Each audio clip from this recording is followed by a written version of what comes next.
Welcome back to the Cricket Today podcast on Wednesday, December 20. I'm your host, Liam McAllion, also known as the stats guy around these parts. I'm here with Marcus Bazzano, pumped after an awesome game last night. How you going, Marcus? I'm going good, stats guy. How are you? Yeah, very good, very good. Also with social guy Leo Mullaly. He's pumped that the Renegades are almost back. I think we're going to head to that game tomorrow night. How you going, Leo? I don't know about pumped, but yeah, feeling good, stats guy. It's all happening, isn't it? Great It is. BBL games, the IPL auction. Yeah, as we're going to talk about in the show, there's a lot going on in cricket at the moment. The summer is officially here. Another crazy Big Bash game that we're going to touch on that was last night. Probably the game of the tournament, I'd say, so far. So today we're going to talk about a crazy IPL auction last night. All the Aussies that got picked up for a lot of money over there in India. A wrap-up of the BBL Round 2 opener between the Strikers and the Thunder. It was a great game.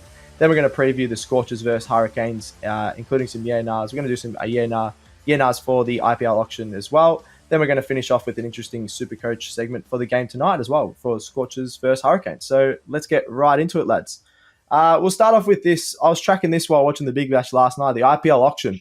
It's always pretty interesting because there's a lot of money going around in India for this tournament, especially for the Aussie tax. Could you start us off with a yeah-nah for this, please, Leo? Yeah, so what I'll do is I'll run through every Aussie player, and Yep. I just want you guys to tell me whether they're good value for money, shall we say. All right. So the first player, Mitchell Starc at $4.42 million to the Kolkata Knight Riders. I'm gonna go. Nah.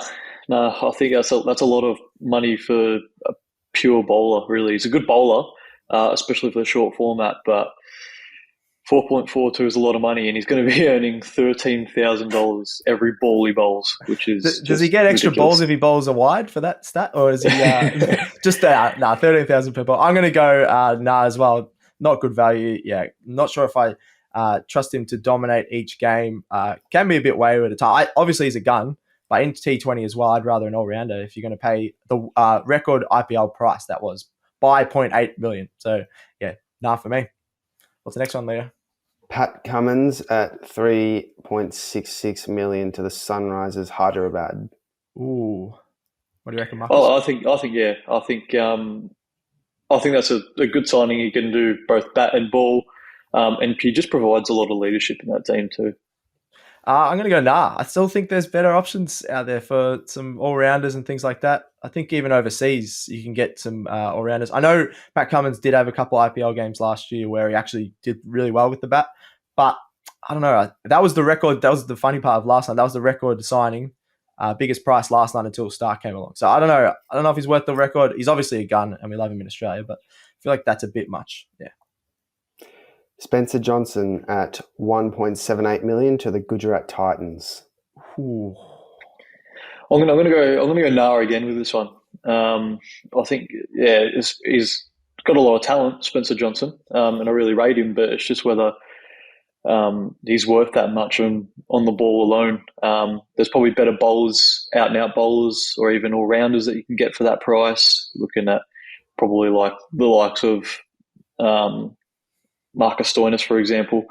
But even Jai Richardson, who we'll get on later, is a bit cheaper. So I'm going to go nah. I'm going to go nah as well. Only just. I think he's still a rising star and can be really good in this tournament. He dominated the 100 in England. I think there's a bit of recency bias in this IPL auction. If you do well in a tournament around this, then they go, oh, we're going to pay through the roof for you. So definitely too much, but I still think you'll have a good IPL tournament. Travis Head for $1.22 million to the Sunrisers Hyderabad, joining Pat Cummins. Yeah, for sure. I think that's a great one. He's also, you see, not only with the bat, but he's also like handy with the ball. Great fielder, and he's a match winner, which is the most important thing in the 2020 format. Yeah, big yeah from me. I think this absolute joke that Stark's earning 4 times more than Travis Head. Travis Head's in the form of his life, pretty much in all formats. And I think all-rounders are much better value for money in an IPL or any sort of white ball tournament. So he's almost 4 times less than Stark and 3 times less than Cummins. I'd put him up there with both of those two for T20. So I think that's an absolute steal. Jai Richardson at $892,000 to the Delhi Capitals. I'm gonna go, yeah. He's one of the best young up and coming Australian bowlers, and we've seen even at Big Bash level, he's always top 3, top 5 wicket takers, and he's got a lot of change up in his game, which he's really working on, and it'll be a good experience for him. Yeah, simple one, that one. I think under 1 mil, a lot of the good players are over 1 mil, so he's an absolute star. If he can stay fit, that is. I think they'll be filthy if they're paying a lot of money, and then I'm not sure what happens with all that. You still get paid if you play half the tournament, but yeah, I think that's a steal at 892,000. And the final one, Ashton Turner at $178,000 to the Lucknow Super Giants. Well, yeah, I think, just basically value for money there, pretty much. Hit nail on the head there, Leo. If you're getting him at that price, and he's a match winner in the 2020 format. We've seen it when he was playing for Australia in the 2020s per Scorchers. He can win you a game and really solidify an innings in that early to middle order. So, yeah, for sure. Yeah, massive. Yeah, that, as Marcus said, that's like, what is it, 600,000 or almost 700,000 less than Jai Richardson when he dominated in the T20s in the Big Bash. I know it's a step up to IPL, but that's a ridiculous price. So don't mind that one as well. Who was your value one of that, Leo? Do you reckon your man Jai Richardson? No, I reckon Travis Head. I think Jai is value for money, but he's injury prone. I just think Travis Head for that price when he's probably one of the best players in the world right now. Yeah, very good value for money. Yeah, good call. Good call. All right, a bit of IPL. I'm excited for that when that starts next year. That should be really good with lots of Aussies involved. So BBL round 2 started again last night. We're going to have a quick look at that game, which was absolutely awesome. The Adelaide Strikers versus Sydney Thunder. Just quickly go through the scores for us, Leo, and then we'll go through the best performers. Yeah, so Thunder batted first and put on 200, which I was a bit surprised with. Pitch was obviously very good for batting. But the Strikers just said, we see that score and we'll raise you 205. So they just came out, and Matt Short was unbelievable, which I think you guys will touch on in a second. But yeah, the Strikers, they won by 6 wickets with 2 balls remaining. So chasing 200, that's a huge effort. Yeah, that was absolutely awesome. Both over 200, the first time we've had that so far this season. Doesn't happen too often. Was a bit of a road in at the Adelaide Oval. Do you want to touch on Matt Short, Marcus? As soon as we got on this call, you just wanted to talk him up. He's a legend. Oh yeah, he was great. And if you didn't captain him in SuperCoach, then it was definitely a big mistake. He made 82 or 41 balls. Superb strike rate. Plenty of boundaries. Hit more 6s and 4s. And they really needed a strong opening partnership. And even in the bowling innings, he was superb. Took 2 good catches and took a wicket himself after he got smacked a little bit at the start. But I think it was a game dominated by the bat, more or less. So there were plenty of batsmen that showed good signs who we also had question marks over. Yeah, definitely. They did pretty well. So his partner in crime, Darcy Short, did really well as well, 66 off 47. I had my doubts about him only averaging 17 last year, but it looks like he got his natural game back. I think he just needs a start. Once he gets to 10 or 15, then he just absolutely goes off, Darcy Short. So he did really well there. And then Bancroft, the other side, he's the one that got the Sydney Thunder to 200, almost carried his bat all the way through. I think he got out in the last or second last over of their innings, 74 or 54. He's just in great form in all formats at the moment, Cam Bancroft. I used to question him about his T20 ability, but he's shown for the Scorchers and now the Thunder that he's still really good in the white ball format. Then we'll just quickly touch on at the end of the Strikers innings, Adam Hose was absolutely awesome. Got him over the line with a 6 to finish off as well. I think, what did he finish on? I think he was gone at a ridiculous like 28 strike F9 rate or something. Yeah, it was ridiculous. So he was absolutely awesome. I think, who else do we also? The sweepologist, Alex Ross as well. He was good. I haven't seen that sort of performance by him in a couple of seasons, I think. So he was really impressive for the Thunder, but just couldn't get him over the line. I think they're really unlucky to make 200 and lose that one. So we all tipped the Strikers, so we're happy with that in the end. But it was a really, really good game. Actually, one more thing on that game before we go to the preview. I just wanted to say this. Ground your bat, Weatherald. You almost cost your team the game. That's an under 10. What a brain fade. That could have been an under 10s mistake. I don't know about you boys, but we learned that maybe even before. Milo Cricket, I reckon I learned it in, before under 10s. But you just got to ground your bat. If they lost because he didn't make that run, or I reckon he could have been dropped. I don't know what you guys think about that. He probably deserved to be dropped if that did happen. Yeah, that was a blunder. That was pretty stupid. Oh, if I was Dizzy Gillespie coaching, I just would have. I think he would have probably got told off and yelled at after that anyway, even though they won, because that was just an absolute brain fade. The commentators were talking about him and Alex Carey. Weatherald and Alex Carey used to get him runouts all the time, so I'd be worried if I was batting with Weatherald as an Adelaide Strikers player. All right, that's enough of that from Weatherald. He's lucky they won, I reckon. Perth Scorchers versus Hobart Hurricanes continue the Big Bash round 2 tonight. I think this should be another really good game. You want to start us with a yeah-nah question for that one, please, Leo? Yep. So if they get dropped, are Connolly and McKenzie the most stiff duo after their performances in round 1? You go. I think we're both going to go the same way, aren't we? Here, stats guy. Absolutely. Yeah. Two great young talent coming out of Western Australia yet again. They performed really well in the opening game against the Stars after their first match got abandoned. But they were impressive, and I think it was Ashton Agar, Morris, and Crawley to come in most likely, and it looks like those two youngsters could be very, very stiff to miss out. Yeah, I don't know how often a player of the match gets dropped because I think McKenzie ended up with player of the match where he had 2 for 14 and Cooper Connolly had 20 off 9 and got a wicket himself. I know it was against the Stars, so maybe even the Scorchers are thinking, well, anyone can get a wicket against the Stars, so that maybe it wasn't that impressive. Maybe we should watch Cooper Connolly and McKenzie later in the season when they play at, say, the Heat or the Sixers or the Scorchers, who are going to be right up there. But they're very stiff. You got, I think you mentioned Agar, Morris, and Crawley to come back in, all really good players.